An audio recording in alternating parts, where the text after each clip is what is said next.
Elias Carter had lived alone for nearly 20 years. And in all that time, the world outside his ranch seemed to shrink to the size of the horizon he could see from his porch. Every morning he woke with the sun, the first golden rays cutting across the desert plains like soft knives. He would sip his black coffee, his hand steady despite the years, and listen to the wind passing through the tall grasses. The wind was his companion, his constant friend, and sometimes he could almost imagine it speaking back to him, telling him stories he had long stopped telling anyone else. Once, long ago, Elias had known life differently. He had known laughter that filled a small wooden house with warmth. He had known the cries of a young boy learning to walk and a little girl singing as she chased butterflies in the garden. But those days had vanished like smoke in the wind. Fever had taken his wife before the winter had left, and a harsh accident had taken his only son during a cattle drive. The pain of those losses had driven him into the desert, away from towns and neighbors, away from the noise and the chaos of people who could not understand the quiet ache of a man who had lost everything. He built a small cabin on the edge of a wide valley, where the mountains cut jagged lines against the sky. He named it Cedar Hollow, though there were no cedars to speak of, only scrub brush and the occasional mesquite tree. Inside, the walls were plain, and the furniture was sturdy but simple. A single wooden table, 2 chairs, and a bed with a worn quilt were enough for him. On the floor, his border collie, Dust, slept during the day and followed him everywhere at night. A few shelves held books he had collected from abandoned trading posts or borrowed from wandering travelers. Most were old, their pages yellowed, their spines cracked. Elias had read many of them, though often he only kept them for the comfort of having someone's thoughts nearby. Even if no one would ever read them with him, each day followed a pattern that was both comforting and unyielding. He would wake, feed the cattle, mend broken fences, check the water troughs, and ride across the land to make sure no predator had wandered too close. He knew every rise and hollow, every rocky outcrop and dry stream bed. The land had become a friend he could rely on, steady, honest, and silent. At times he would talk aloud, though he knew no one was listening. "Morning, Dust," he would say, or "Easy now, girl," when he rode his horse across the hills. The dog and the horse did not answer in words, but there was a rhythm in their responses that reminded Elias he was not entirely alone. Evenings were the hardest. As the sun dipped below the horizon, painting the sky in fire orange and purple, he would sit on his porch and watch shadows stretch across the valley. He would think of his family, of the small joys he had once known, and of the moments that could never be returned. Sometimes he would take out his old guitar, a hand-me-down from his father, and play soft tunes he remembered from his youth. The notes floated across the desert, but there was no one to hear them, no one to hum along or tap a foot. The music was for him alone and perhaps for the wind, which seemed to carry it across the plains as if sharing it with the stars. Neighbors in the distant town knew little of Elias. He rarely rode into town, and when he did, it was only to trade for supplies or buy tobacco. Children whispered about him as they passed the hills. Old Ghost Carter, they called him. The stories varied. Some said he was cursed. Some said he was brave beyond measure. None knew the truth, that Elias was a man who had survived grief and solitude by becoming part of the land itself. The valley, the mountains, the wind, and the animals were his family now. But as much as he embraced his life of solitude, there was a quiet longing inside him that he did not admit to himself. Some nights, when the wind was still and the stars seemed unusually bright, he would imagine the laughter of children, the smell of fresh bread, or the warmth of a hand held in his. He would shake his head and smile faintly, telling himself it was foolish to wish for something that might never return. And yet, deep in the hollow of his chest, a small spark of hope persisted, unnoticed even by him. It was on a hot summer evening, as the cicadas droned and the horizon shimmered from the heat, that his quiet life began to change. He had been riding along the edge of a canyon that cut through the western side of his property, checking on a part of the fence that had collapsed during a recent storm. Dust followed closely behind, her tongue lolling out of her mouth. Elias noticed something unusual, a flash of movement near a cluster of mesquite trees at the canyon's base. At first he thought it might be a deer or perhaps a coyote, but then he heard it, a sharp, frightened scream followed by a low groan. His heart jumped. He spurred his horse forward, Dust barking behind him. As he reached the edge of the canyon, he saw her, a young girl barely conscious, half hidden beneath the shade of a mesquite tree. Her clothes were torn, her skin scratched and covered in dust. One arm hung awkwardly at her side, and she had clearly been running or hiding or both. For a moment, Elias simply stared, unsure what to do. He had never encountered anyone here, not for years, and certainly not someone so young and vulnerable. Instinct took over. He dismounted, letting his horse graze nearby, and carefully approached her. "Hey," he said softly, "it's all right. You're safe now." She did not answer. Her eyes were wild, alert, and mistrustful. She tried to move, but her leg gave out beneath her, and she cried out in pain. Elias knelt beside her and gently lifted her into his arms, careful not to hurt her further. She clung to him instinctively, though her body trembled with fear. Dust sniffed her cautiously, then pressed her nose against the girl's arm, letting out a low, comforting growl. Back at the cabin, Elias cleaned her wounds with water he boiled from the well. He made her a bed on the floor, using old blankets he kept for emergencies. The girl did not speak. She watched him silently, her dark eyes wary, but there was something in her gaze that suggested trust, or at least curiosity. Elias did not push her to talk. Instead, he sat nearby, repairing a broken fence rail, the quiet rhythm of his work filling the cabin. When he finally looked up, she was asleep, her breathing shallow but even. Elias sat back and stared at the small figure of the girl. He did not know her name, where she came from, or why she was alone in the desert, but he felt something he had not felt in years, a responsibility, a connection, a reason to act.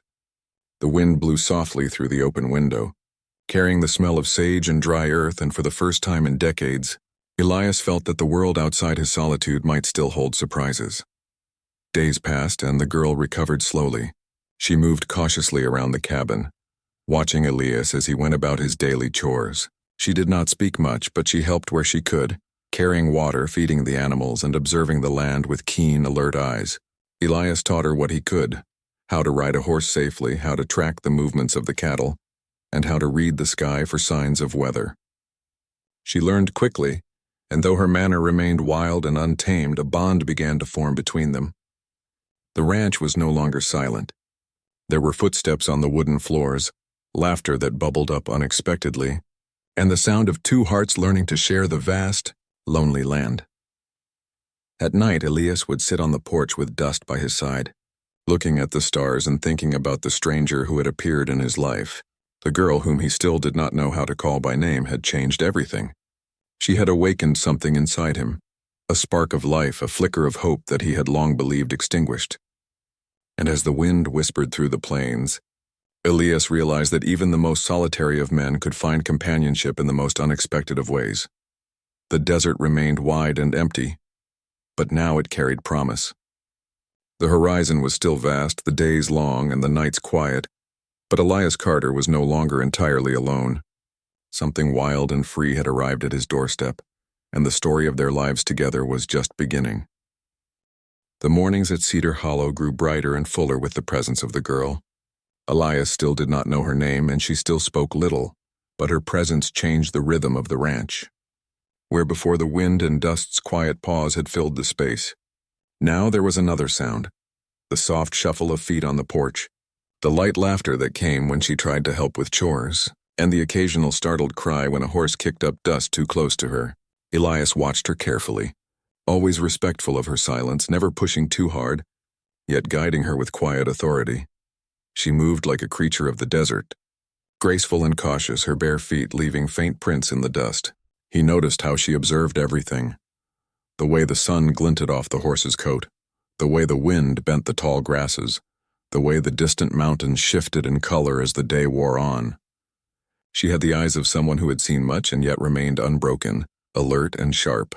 There was a wildness about her, a defiance in the way she held herself, and yet a curiosity that could not be hidden. Elias began to notice small details about her habits. She tended to the animals with care, speaking to them softly in a language he did not understand.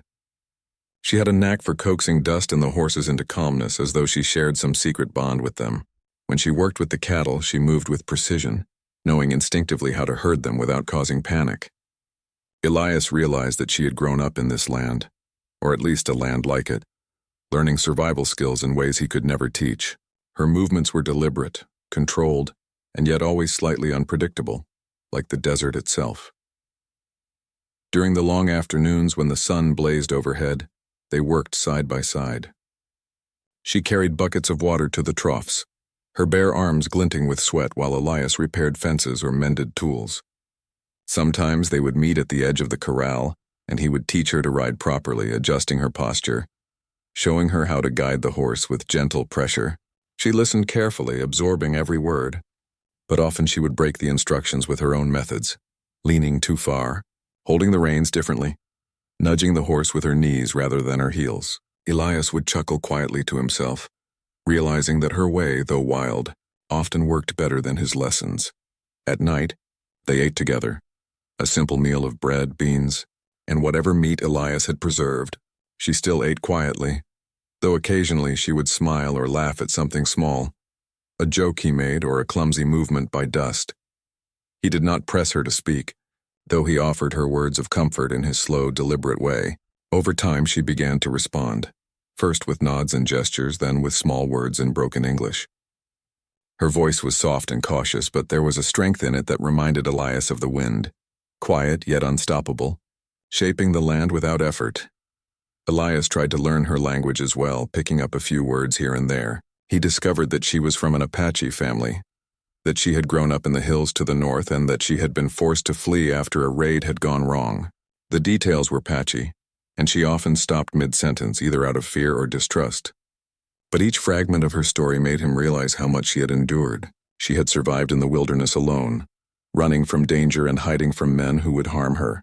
And now she was learning to survive in a different way, with him, in the safety of his ranch, far from the world that had tried to claim her. Despite her hardships, there was a spark of life in her that could not be dimmed. She ran through the fields at sunset, laughing freely, her hair catching the last rays of the sun. She would climb the rocks at the edge of the canyon, surveying the land as if it were her kingdom, and she would return to the cabin each night, sometimes with a small gift, a feather, a smooth stone, or a flower, placing it gently on the table as though sharing a treasure with him. Elias accepted these gifts with quiet gratitude, understanding that they were her way of connecting, of trusting, of acknowledging the bond growing between them. The days passed in a rhythm that felt both familiar and new. Elias continued his work with the cattle, repairing fences and checking water sources, while she learned everything he could teach her. And yet, there was always the sense that the desert held secrets, dangers that could appear without warning. Elias had long ago learned to respect the land, and he knew that it demanded vigilance. The girl, however, seemed to understand this instinctively.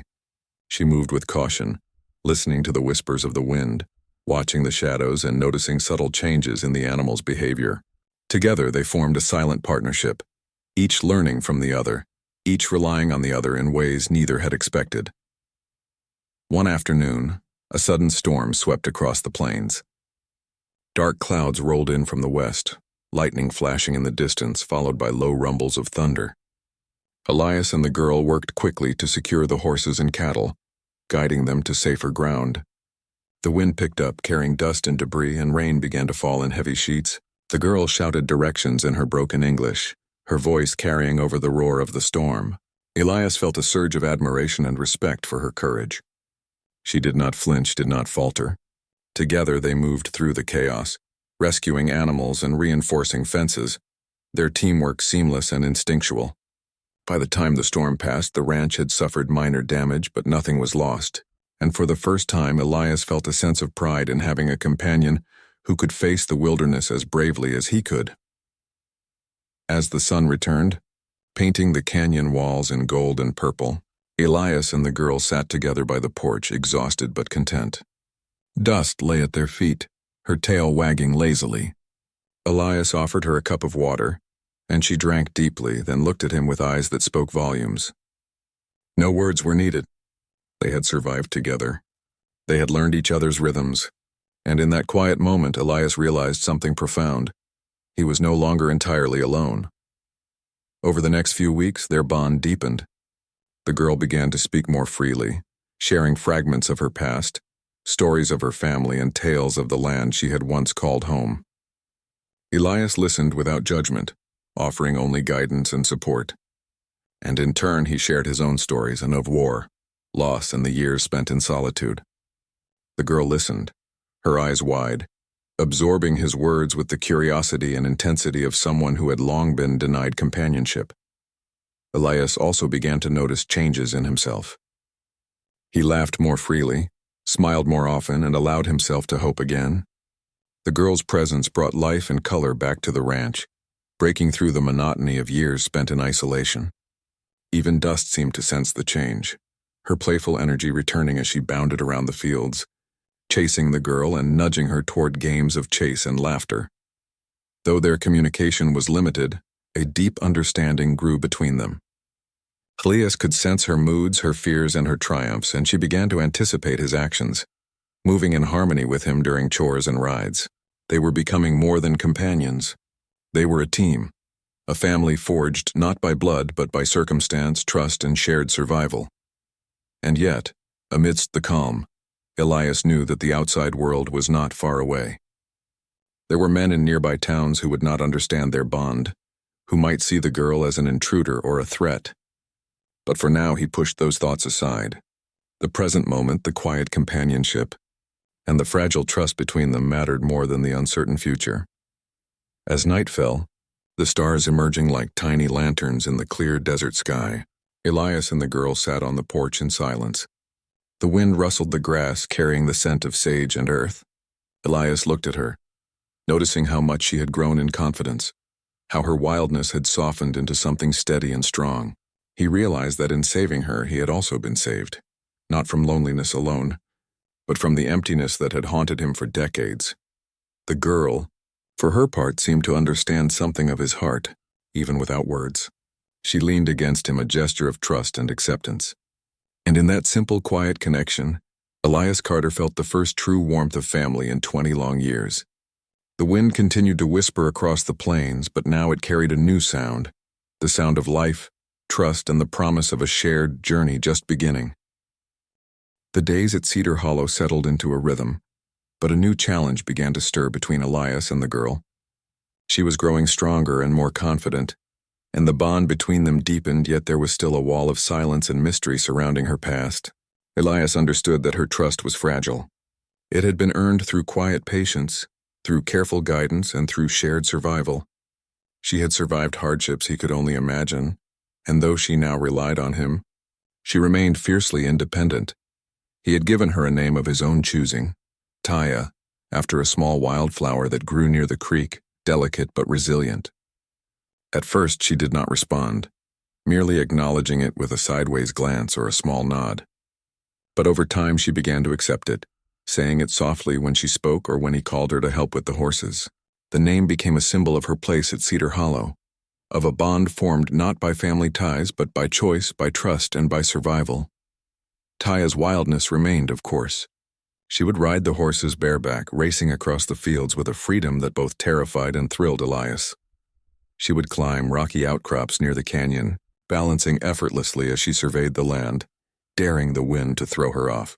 And she would sometimes disappear for hours, wandering into the hills only to return with her hair tangled, her clothes dusty, but her eyes alight with excitement and triumph. Elias could not help but admire her courage. She reminded him of himself in younger days, fearless and determined, though tempered now by the wisdom of experience. During the hottest afternoons, when the sun hung heavy in the sky, Elias and Taya would work together on the ranch chores. She carried water to the troughs, swept the porch, and tended to the animals, all with quiet efficiency. He repaired fences, sharpened tools, and maintained the ranch with a precision born of years alone. They moved in harmony, often without words, their actions synchronized by necessity and understanding. And yet there were moments when their eyes would meet. And in those moments Elias saw something he had not seen in years, a spark of joy, a flicker of hope, a sense that life could be lived fully, even after so much loss. It was during one of these long, hot afternoons that Taya began to speak more openly. She told him about her family, the people she had lost, and the dangers she had faced.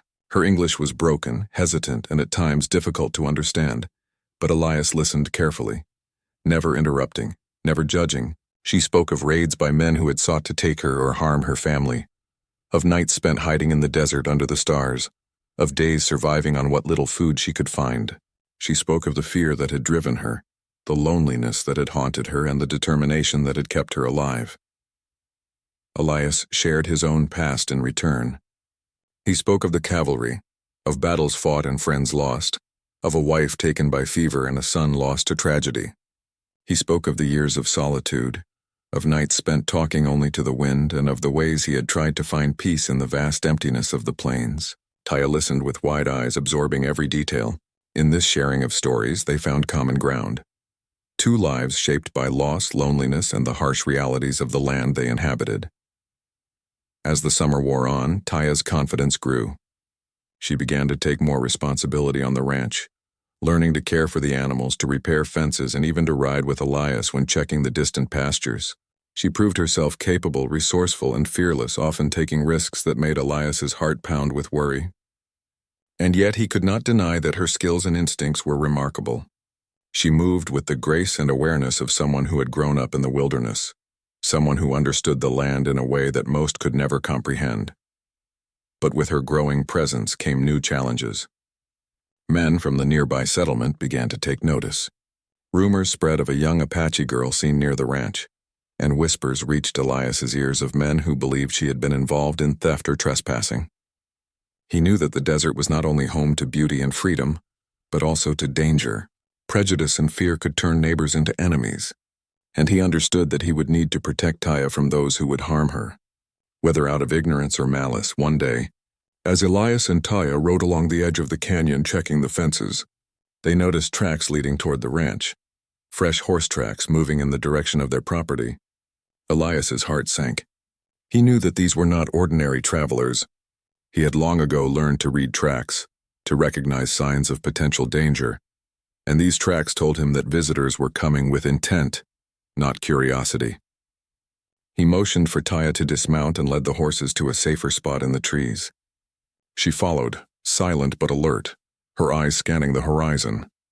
That evening, as the sun dipped low and painted the canyon walls with orange and red, Elias prepared for the possibility of confrontation. He armed himself not with anger but with determination. He would protect the girl who had become his companion, his friend, and perhaps the only family he had left. Taya watched him carefully, her hand resting lightly on the reins of her horse. She understood the gravity of the situation, though she did not yet fully comprehend the nature of the threat, and still, she stood by him, her wild spirit undimmed, ready to face whatever came together. In the days that followed, the tension around Cedar Hollow grew. Men from the settlement rode closer, sometimes lingering at the edges of the valley watching the ranch, murmuring to one another. Elias remained vigilant, but he did not act recklessly. He trained Taya to recognize signs of approaching danger, teaching her to listen to the wind, to watch the shadows, and to anticipate movement in the distance. She learned quickly, her instincts honed by years of survival, her trust in Elias guiding her every action. Their bond deepened further during this time. They shared meals by the fire at night, telling stories and laughing softly when Dust, ever playful, chased her own tail or knocked over a pot of food. Taya began to speak more fluently, her broken English improving with each passing day.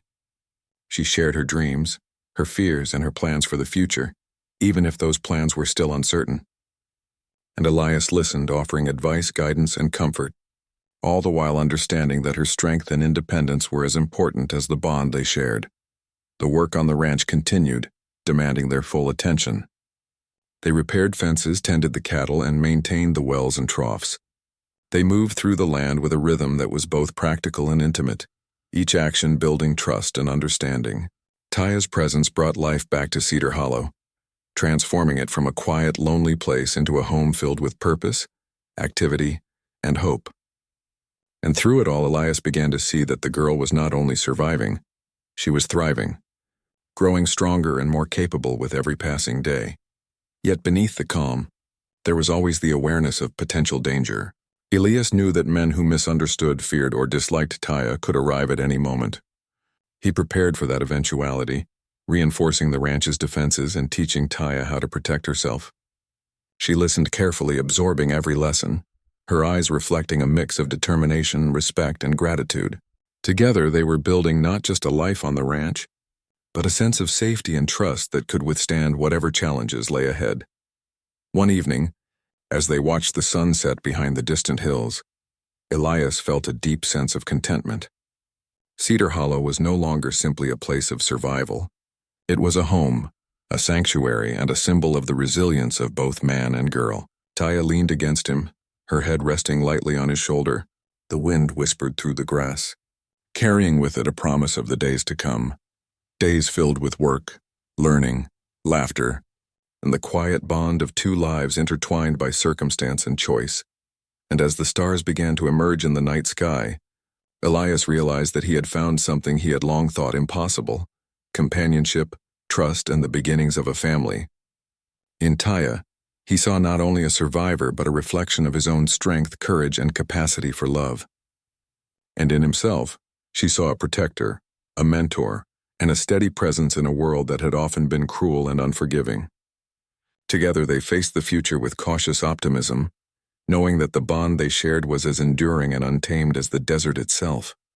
The summer sun had begun to wane, casting long shadows across the valley, but the calm of Cedar Hollow was about to be broken.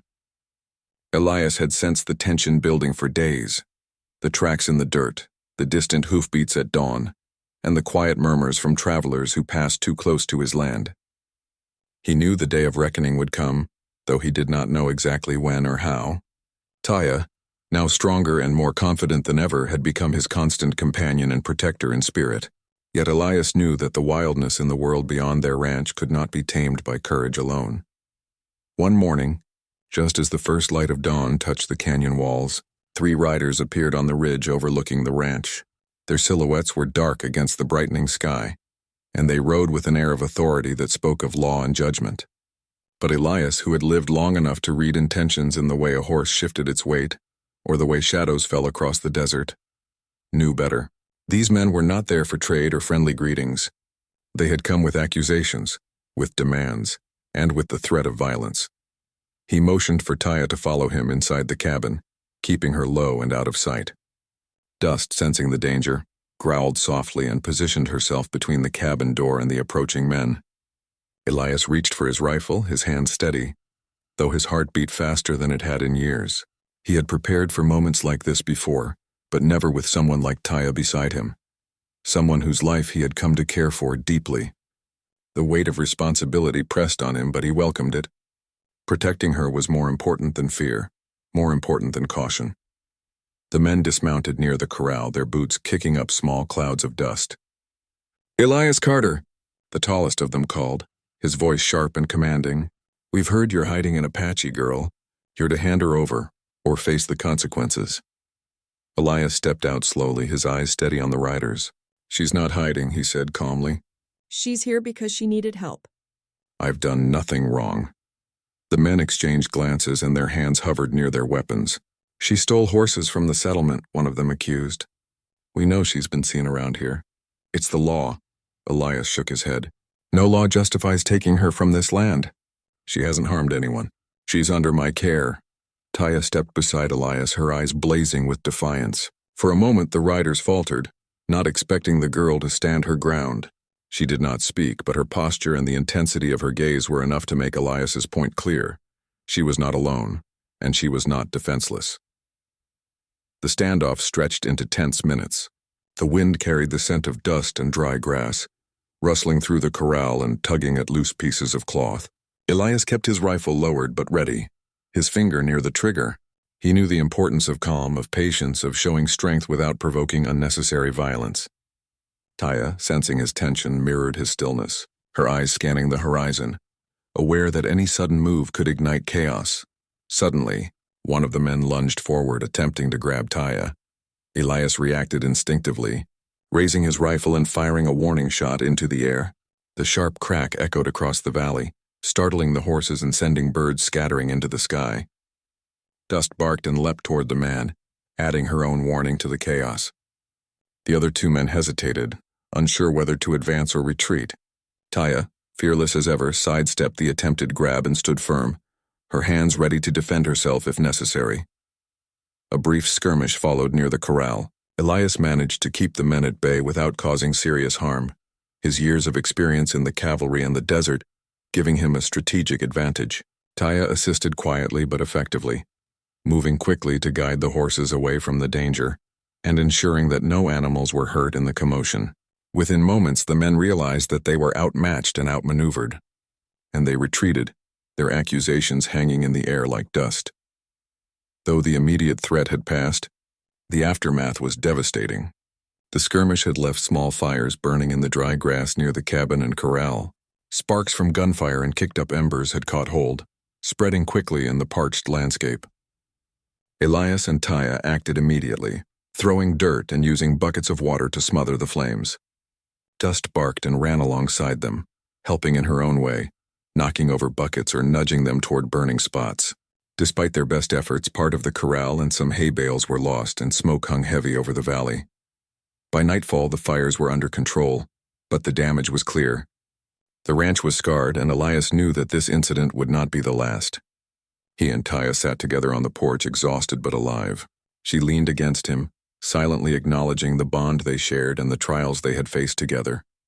Elias looked at her, noticing how much she had grown, how fiercely she had defended herself in the ranch. In that moment, he felt both pride and a deep sense of responsibility.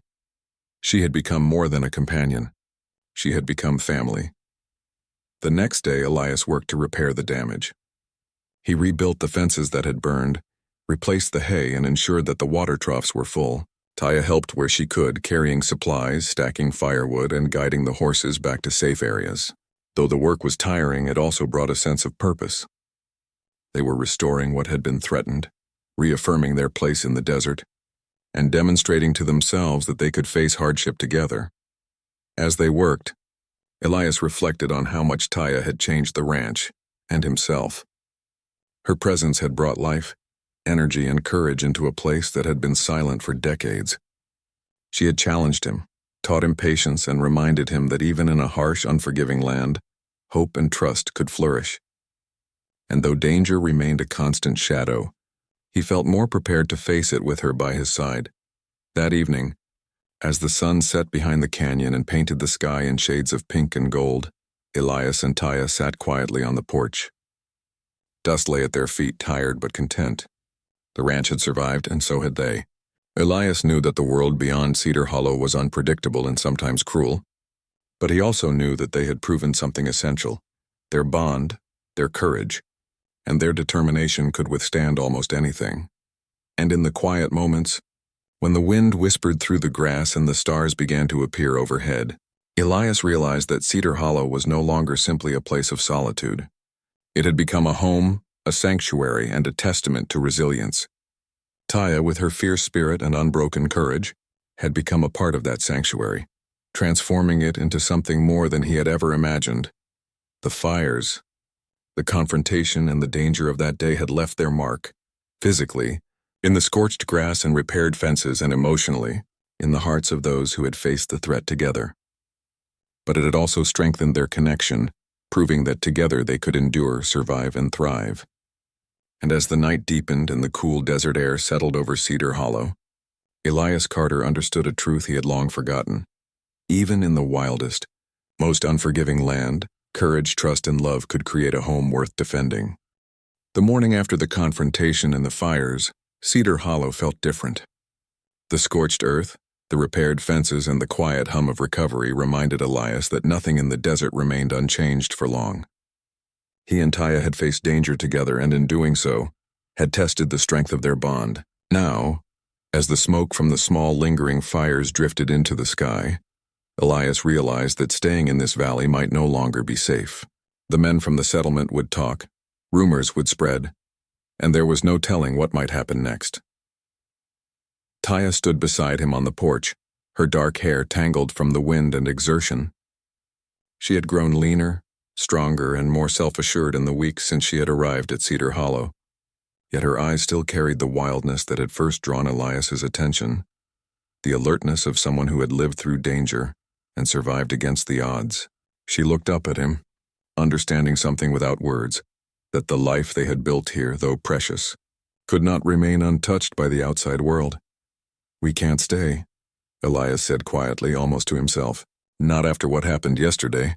We'll be safer somewhere else." Taya nodded slowly. She had learned to trust him, to follow his lead, and to share in his sense of judgment. She knew the valley had been their refuge, but she also understood that survival often meant moving forward, not clinging to what was familiar. The thought of leaving the ranch was difficult, but not unbearable. They had each other, and that mattered more than any land, fence, or corral. Elias spent the next few days preparing for the journey.